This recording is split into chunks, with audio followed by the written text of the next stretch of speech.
আমি আপনাদেরকে একটা ছোট্ট কারগুজারি শোনাই, আপনাদের দিল কেঁদে দিবে। 2016 সালের ঘটনা। তখন ঢাকায় মোহাম্মদপুর আমি খতমে তারাবির জন্য 2 জন হাফেজ নিয়োগ দেওয়া হবে কেন্দ্রীয় মসজিদে। অনেক হাফেজে কোরআনরা সিরিয়াল ধরেছে তারাবি পড়াবে। কার মনে না চায় এত বড় এক মসজিদে আমি যদি চান্স পাইতাম তো আমার কপালটা খুলে যেত। শুক্রবার দিন সবাই দরখাস্ত রাখলো, ইন্টারভিউ শুরু হয়ে গেল। পরের জুমায় অসংখ্য ছাত্রদেরকে দেখছি খতমে তারাবির জন্য ইন্টারভিউ সিরিয়াল দিয়েছে। ইন্টারভিউ বোর্ডের ভিতরে আমি ছিলাম। কয়েকজন হাফেজকে আমরা সিলেকশন করছি যে এদেরকে নেওয়া হবে। এদের তেলাওয়াত সুন্দর, পড়াও বড় মজার। আমরা কাগজগুলো এক জায়গায় জমা করছি। পরের জুমায় আমরা ঘোষণা দিয়ে দিব কোন মায়ের সন্তান চান্স পাবে। পরের জুমায় যখন জুমার নামাজের পর 3টার দিকে যখন আমরা বসে বসে ফলাফলগুলা দেখতেছি যে কাকে কত নাম্বার দেওয়া হয়েছে, দরওয়াজা লাগায় দিছি, জানলা লাগায় দিছি, এসি ছেড়ে দেওয়া হয়েছে, সব লাগানো, বাহির থেকে কিছুই দেখা যায় না। ইন দি মিন টাইমে মসজিদের বারান্দার দরওয়াজায় কে যেন নক করতেছে। খাদেম সাহেব আস্তে করে জালনা খুইলা উকি মাইরা দেখতেছে যে 2টা ছোট বাচ্চা বাহিরে দাঁড়িয়ে আছে, একেবারে অল্প বয়স। খাদেম প্রশ্ন করলো, তোমরা কারা, কেন আসছো? বলে, আমরা 2 জন আসছি খতমে তারাবির ইন্টারভিউ দেওয়ার জন্য। খাদেম সাহেব একবার পায়ের দিকে তাকায়, আবার জামার দিকে তাকায়, কারণ কথার সাথে বাহ্যিক সুরত মিলে না। অন্য অন্য ছাত্রদেরকে দেখছি কত উন্নত পোশাক পরে, গেটআপ কত সুন্দর করে ইন্টারভিউ দেওয়ার জন্য আসছে। আর এই 2 জনের দিকে তাকায় দেখলাম মনে হয় রাস্তায় ভিক্ষা করতে করতে আইছে, মানায় না, একেবারে গরিব।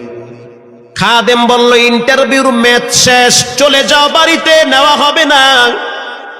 যাদের ব্যাপারে পরীক্ষা নেওয়া হয়েছে তাদের ব্যাপারে ঘোষণা দেওয়া হবে। বাচ্চা 2টা নাসর বান্দা বলতে আছে, আমাদের তো টাকা নাই যে আমরা ভাড়া দিয়ে এখানে আসব।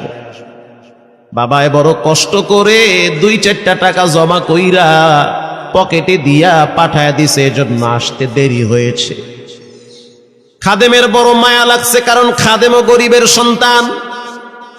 ভিতরে গিয়া মুয়াজ্জিম সাহেবের বলতে আছে, ও ভাই, বাহিরে 2টা বাচ্চা দাঁড়ায় আছে, ওরা নাকি হাফেজে কোরআন, কিন্তু দেখলে তো মানায় না। মুয়াজ্জিম সাহেব ধমক দিয়া বলতে আছে, কোনো সুযোগ নাই, তাড়ায় দাও। খাদেম গিয়া ইমামের কানে কানে বলতে আছে, হুজুর, বাহিরে 2টা বাচ্চা দাঁড়িয়ে আছে, চেহারার ভিতরে এত মায়া, কিন্তু বাহ্যিক সুরত মিলে না, ওরা নাকি কোরআনের হাফেজ। পাশেই তো রহমানিয়ার মুহাদ্দিস সাহেব বসা আছে, তিনি বলতে আছে, কি ব্যাপার, ফিস ফিস করে আপনি কি বলতেছেন? বলে, হুজুর, বাহিরে 2টা বাচ্চা দাঁড়িয়ে আছে, তারা খতমে তারাবির ইন্টারভিউ দিতে চায়। মুহাদ্দিস সাহেব বলল, কোনো কথা নাই, আল্লাহর ঘরের দরওয়াজা খুলে দাও, এখানে কোনো পার্সিয়ালিটি চলবে না। আল্লাহর ঘরের দরওয়াজা সবার জন্য খুলে দেওয়া হবে, আসতে দাও, ভিতরে বসতে দাও। যদিও ওদেরকে দেখতে মানায় না, বংশগত তেমন মর্যাদা নাই, ভিতরে আল্লাহর কোরআন থাকার কারণে আমাদের উপরে ওয়াজিব হয়ে গেছে তাদেরকে সম্মান করা। কোন দিক থেকে মানায় না, কিন্তু ভিতরে আল্লাহর কোরআন আছে, এজন্য তাদের মর্যাদা অনেক বেশি। এবার বাচ্চা 2টা বাহিরে উজুখানায় গিয়া সুন্দর করে উজু বানাইল। উজু বানাইয়া ভিতরে ঢুইকা আমি তাকায়া দেখতেছি লঙ্গির এক মাথা নিচে আর এক মাথা উপরে, এতটাই ভয়াবহ অবস্থা। কিন্তু আজীব দৃশ্য, 2 জনের চেহারা একই রকম লাগে। 2 জনের চেহারা একই রকম লাগে, কে বড় কে ছোট বোঝা বড় কঠিন হয়ে গেছে। মুসলমান ভাইয়েরা আমার, ইমাম সাহেব প্রশ্ন করলো, তোমরা 2 জনের বাড়ি কোথায়? বলে, আমরা নারায়ণগঞ্জে ভাড়া থাকি। বাড়ি কোথায়? বলে, আমাদের বাড়ি কুড়িগ্রামে। কুড়িগ্রাম থেকে ঢাকায় কেমনে আসছো? বলে, বাবায় ঢাকায় নিয়ে আসছে। কয় মাসে কোরআন শরীফ খতম করেছ? বলে আমরা দুইজনে 11 মাসে 30 পারা কোরআন খতম করেছি। ইমাম সাহেব একবার চেহারার দিকে তাকায় আর একবার পায়ের দিকে তাকায়। স্থানীয় গণ্যমান্য অনেক ব্যক্তিরা তাকায় আছে এদের দিকে। ইমাম সাহেব বলতে আছে, বাবা তারাবির ইন্টারভিউ শেষ হয়ে গেছে, বাড়ি চলে যাও। যেটা একটু দেখতে ছোট, ও চোখের পানি দেখলাম টিস্যু দিয়া মুছতেছে। কেন কাঁদতেছো? বলে আমরা গরিব, তার জন্য মনে হয় আমাদেরকে তাড়ায়া দিতেছেন। আমরা জানতাম না ইন্টারভিউ তাড়াতাড়ি শেষ হয়ে যাবে, আসতে দেরি হয়েছে কারণ আমাদের তো ভাড়া টাকা ছিল না, বাবায় কষ্ট করে কিছু টাকা দিয়েছে, সেটা দিয়ে এখানে আসছি। এবার মুহাদ্দিস সাহেব বলতে আছে, তাহলে একটা কাজ করো, তুমি কিছু তেলাওয়াত করে শোনাও। দুইজনেই উত্তর দিল যে আমরা তেলাওয়াত করলে তো আর নিবেন না, আপনারা প্রশ্ন করেন, আমরা দুইজনে উত্তর দিব। আমি তো আশ্চর্য হয়ে গেলাম, জীবনে কত হাফেজ দেখছি, এরকম হাফেজ দেখি নাই। প্রশ্ন করবেন, আমি উত্তর দিব। বুঝতে পারলাম ভিতরের খবর কেউ না জানলেও একজন জানেন, তিনি হলেন কে? মুহাদ্দিস সাহেব বলতে আছে, বাবা প্রশ্ন করব ঠিক আছে, তোমাদের মন মতো একটু তেলাওয়াত কইরা শোনাও। তেলাওয়াত যদি মানসম্মত হয় তাহলে ইন্টারভিউ নিব, যদি না হয় তাহলে ছাঁটাই করে দিব। এবার ছোট যেটা সেটা তেলাওয়াত শুরু করলো সূরা তাহা থেকে। তাহা মা আনজালনা আলাইকাল কুরআনা লিতাশকা। এত সুন্দর পড়া মনে হইতে আছে, আসমান থেকে কোরআন নাজিল হইতেছে। এত সুন্দর পড়া, কত রঙের ঢঙের পড়া শুনলাম, এই পড়া কোনোদিন শুনি নাই। আমি তাকায়া দেখলাম স্থানীয় টিউনো সাহেবের চোখের পানি বায়া বায়া পড়তেছি। ইশারা দিতে আছে আরো তেলাওয়াত করতে বলেন। এই পড়া তো শুনলে আমার দিলের ময়লাগুলা কাটে। আল্লাহর ঘরে যখন গেছি বাইতুল্লাহ ফজরের টাইমে ইমাম সাহেব তেলাওয়াত করলে যেমন মনে হইতে আছে ওই কোরআনের আওয়াজটা এখন এই মসজিদে বাজতেছে। ছোট বাচ্চাটা তেলাওয়াত করলো, বড় সন্তানটাও তেলাওয়াত করলো। এবার যারা হাফেজ সাহেব ছিল তারা প্রশ্ন শুরু করলো। যেখান থেকে প্রশ্ন করে পৃষ্ঠা ঠেকায়া দেয়, একটা জায়গায়ও আটকাইতে পারে না। এমনকি বাচ্চা দুইটা এটাও বলেছে, যদি আপনাদের যদি ধৈর্য থাকে তো আমরা দুইজনে পুরা 30 পারা এখানে এক দাঁড়ানে পড়ায়া দিব। আশা করি একটাও বাঁচবে না। এত সুন্দর পড়াশোনার পরে মোতাওয়াল্লি সাহেব বলল, সব বাদ, আমার কাছে এই দুইজনই পছন্দ হয়েছে। এই দুইজন রে মোতাওয়াল্লি সাহেব দাঁড়াইতে পারে না, হুইল চেয়ারে বসে থাকে, কাছে ডাইকা বুকের সাথে জড়ায়া ধরছে আর বলতে আছে, আল্লাহ এমন একটা সন্তান যদি আমার থাকতো জীবনটা ধন্য হয়ে যেত। আমার মৃত্যুর পরে একটু হইল তেরা কোরআন তেলাওয়াত করতে পারত। নিয়োগ হয়ে গেল, তারাবি শুরু হয়ে গেছে। মোহাম্মদপুর থানায় গিয়ে খবর নিয়ে দেখেন অনেক পুলিশরা এই বাচ্চার পিছনে দাঁড়ায় দাঁড়ায় নামাজ পড়ে চোখের পানি ছেড়ে কেঁদেছে। শুধু তাই নয়, অনেক হিন্দু মহিলারা পর্যন্ত রাস্তায় হাঁটার সময় তেলাওয়াতের আওয়াজে দাঁড়ায় দাঁড়ায় কোরআন শ্রবণ করেছে। শুধু তাই নয়, অনেক বড় বড় ডাকাত, মাস্তান, সন্ত্রাস, কিশোর গ্যাংরা পর্যন্ত দাঁড়ায় দাঁড়ায় কোরআনের আওয়াজ শুনেছে। 17ই রমজান দেশে বদর দিবস, হাজার হাজার মুসল্লি দাঁড়িয়ে আছি।